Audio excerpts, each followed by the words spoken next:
Susinešėm daiktus į viešbutį ir išėjom į Gdansko centrą pasivaikščioti. Labai gražus miestas, o dabar išėjom prie kanalo. Šį čia, kaip matot, to yra senoji dalis.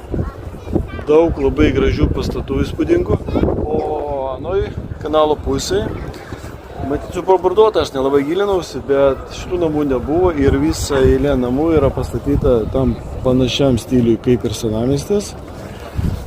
Tikrai įspūdingas miestas, labai daug gražių namų, gražios gatvytės.